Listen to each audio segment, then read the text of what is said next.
আসসালামু আলাইকুম। সকলের জন্য একটা সুখবর হচ্ছে, ইসরায়েল ফিলিস্তিনের সাথে যুদ্ধে পরাজয়ের দ্বার প্রান্তে। ঠিক যেভাবে আমেরিকা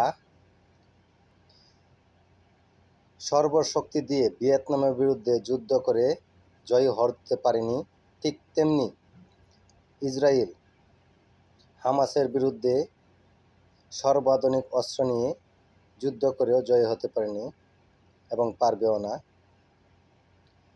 ইসরায়েল বারবার দাবি করছে তারা জয়ের দ্বারপ্রান্তে, কিন্তু বাস্তব চিত্র পুরোটাই উল্টো।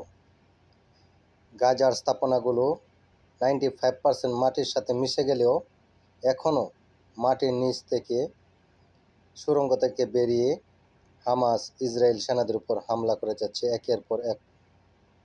আধুনিক অস্ত্র নিয়েও, অত্যাধুনিক প্রযুক্তি নিয়েও প্রতিনিয়ত মার খাচ্ছে।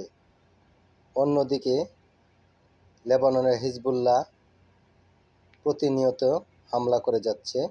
ঠিক একইভাবে লেবাননের হিজবুল্লাহর কাছে আমেরিকার এক প্রকার আত্মসমর্পণ বললেই চলে, যেখানে লেবাননের হিজবুল্লাহর কাছে আমেরিকার F-35 যুদ্ধ বিমান ধরাশয়ী এবং অত্যাধুনিক ড্রোন ধরাশয়ী হয়েছে। ইসরায়েল যতই বলুক না কেন, তারা এই যুদ্ধে জয়ী হতে পারবে না।